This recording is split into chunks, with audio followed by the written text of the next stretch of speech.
Okay mga boss, welcome back po dito sa Balbas Malakas. Ayan, nagbabalik tayo ngayon mga bossing. May mga nagtatanong sa akin kung sino ba talaga ang mas malakas o ang tunay na panalo sa laban ni Genji at Serizawa. May controversial kasi dito na kaya lang naman nanalo ang GPS o ang grupo ni Genji dahil nakialam ang grupo ni Bando, ang front of armament o ang armored front. Ang sabi-sabi at ayon din sa part 2 ng movie, kung hindi nakialam ang grupo ni Bando o ang front of armament or armored front, matatalo nila ang GPS. Kung panonoorin natin yon, well, parang totoo naman na lumamang na kasi ang ang Serizawa faction. Matatalo na ang grupo ni Genji, ang GPS. Kaso dumating ang grupo ni Bando. Kaya ayun, bumaligtad pa ang laban. Pero kung sa one-on-one natin titignan si Genji at Serizawa, dun sa naging laban nila. Kasi kung GPS versus Serizawa faction, mananalo talaga ang Serizawa faction. Kaso ang pinag-uusapan natin ngayon is yung Genji versus Serizawa. Panoorin nyo muna yung laban tapos magbibigay tayo ng opinion o komento tungkol sa laban nila. Kung sino ba talaga ang mas nakakalamang o kung sino talaga ang nanalo. I don't ever slow up, no I don't take shit. I got no love for the fakeness. If you wanna play tough and wanna hate this, I'll always show up. I don't ever slow up, no I don't take shit. I got no love for the fakeness. If you wanna play tough and wanna hate this, I'll always show up and make a statement. I don't ever slow up, no I don't take shit. I got no love for the fakeness. If you wanna play tough and wanna hate this, I'll always show up and make a statement. Everything I do so instinctive and so passionate. Every word I move so descriptive like an adjective. I got a vendetta against people who patented being negative when you should be getting after it. I got facts over tracks, this and that. Spitting slow, spitting fast. I could roast, I could gas. Think I'm okay at last, but I don't know if that can erase all the past. And the pettiness, a reflection of the emptiness. Hilarious, you think you're worth my time, you're delirious. Mysterious, because you hide behind a fake exterior. Inferior, you know I'll always be a bit superior. Get off of me, this ain't no humble brag. I want you to hear words, you can say them back. I want you to feel free from the chains at last, and to believe in what you got, it was built to last, yeah. Now that I've been put through hell, I never got anyone's help. I had to do it all myself.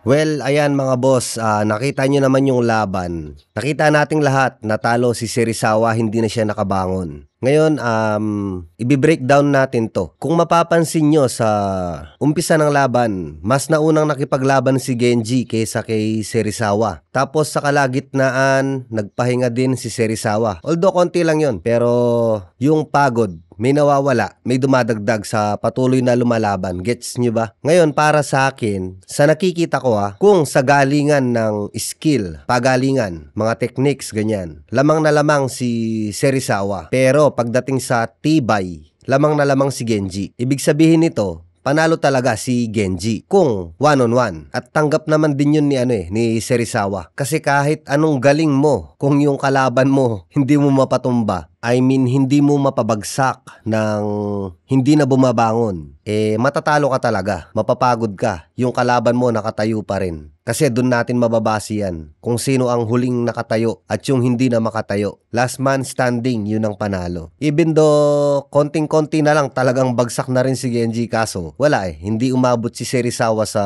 kakayahan ni Genji pagdating sa patibayan. Sa lakas, pareho silang malakas. Kitang-kita naman sa mga mukha nila, no? Pareho silang basag-basag. Pero sa tibay talagang sobrang lamang ni Genji. Gaya nga ng sabi ko, sa skill naman, lamang si Serizawa. Pero kung puro skill lang, kulang sa tibay, although matibay si Serizawa, alam yan ng mga lahat ng taga-susuran. Kaya nga tinawag siyang King of the Beast kasi matibay din talaga siya. Kaso mas matibay lang si Genji. Kaya natalo siya. Tungkol naman dun sa pagdating ng pakikialam ng grupo ni Bando, yung front of armament or armored front. Kasi bilang para sa akin hindi issue yun eh. Hindi yun issue. Kasi bilang nangunguna sa susuran, ito yung Serizawa faction, sila yung nangunguna eh. Bilang nangunguna, kailangan mong harapin yung mga lalaban sa'yo kahit ilang grupo pa yan na nagtulong-tulong. Kailangan mong ipanalo ang laban. Kailangan manalo kayo. Hindi na pinag-uusapan dito kung ilang grupo ba yun. Pero kung grupo per grupo lang naman din, Serizawa faction talaga ang pinakamalakas. Napansin ko kay Genji, mahilig siya sa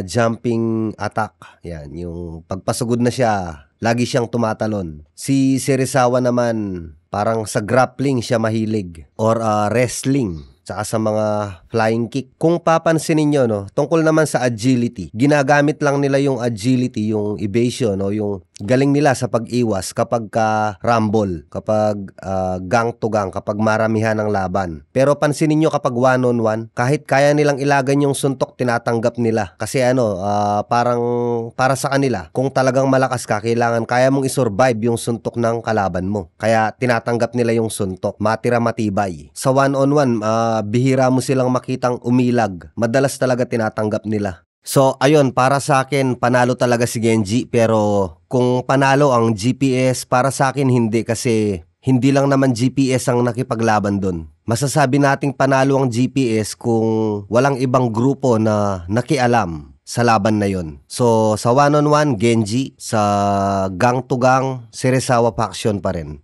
Yung naka-upload na yan sa Balbas in the House, mga boss, yung part 1. Per semester pa lang yan. So, yung second semester is yung part 2. Abangan nyo lang sa Balbas in the House. Ginagawa ko na po yun. Siningit ko lang to. So kung may komento kayo tungkol dito sa bagay na tinalakay natin ngayon, mga boss, i-comment nyo lang dyan yung sarili nyong opinion. Kung sino para sa inyo yung panalo talaga sa dalawa or dun sa gang to gang, GPS versus Serizawa faction. Sino ba para sa inyo yung panalo talaga dun? I-comment nyo lang dyan sa comment section natin. Magbigay kayo ng opinion. Wag lang kayong makikipag-away, walang personalan. Alam ko may kanya-kanya kayong idolo at favorite sa mga palabas na to, kaya free po kayong mag-comment dyan. Ayan. Basta wag lang makikipag-away, ha? So ayun, sana nagustuhan nyo yung konting review na to, mga bossing, ano? At marami pa tayong re-reviewin na ganito dahil ang daming request, ang daming mga tanong. So sasagutin natin lahat yan, basta makasingit tayo sa oras. Okay, washout na tayo, mga bossing, pero bago yan, magbabasa lang ako ng ilang comment. May nagtatanong dito, nasa na daw ba yung Sword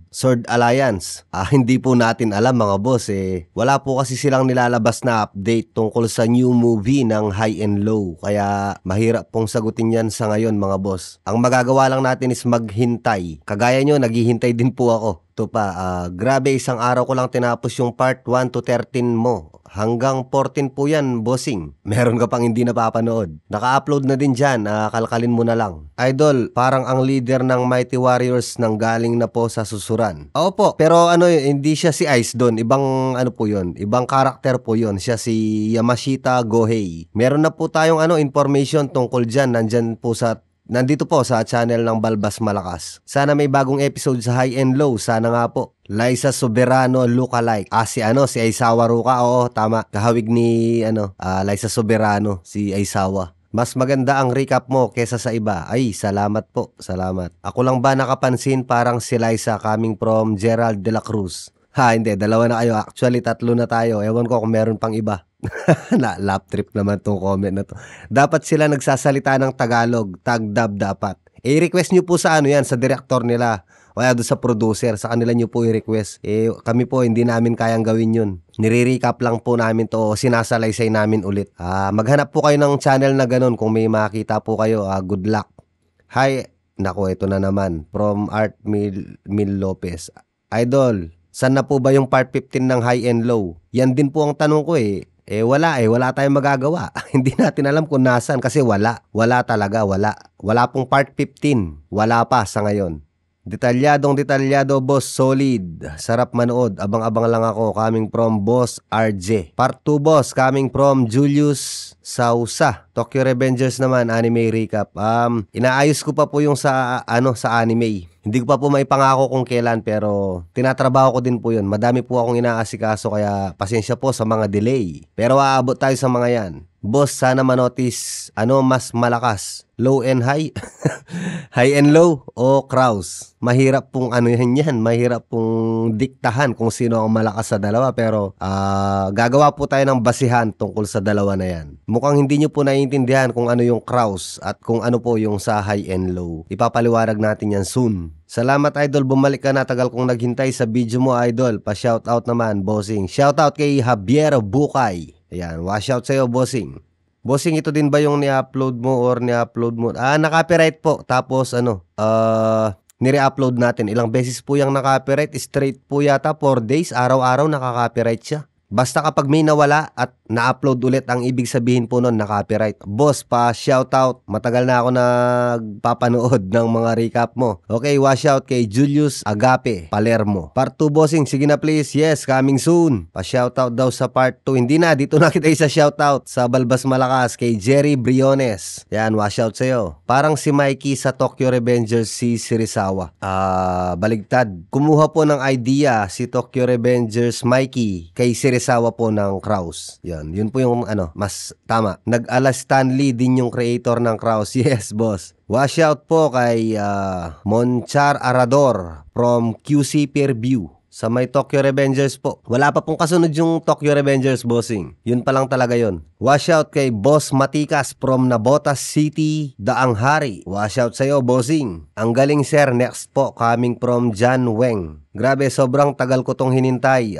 From JR. Pasensya na mga bossing, medyo naging busy tayo. Pero yaan nyo, gagawin ko pa rin lahat ng makakaya ko para ipagpatuloy natin to. Medyo gipit man ako sa oras, isisingit ko pa rin yan. Gagawin ko pa rin yan para sa inyo. Bossing, hindi ka na ba mag-upload ng part 15-16? Gustong gusto ko po kaso wala pong movie. Paano po natin yun i-upload?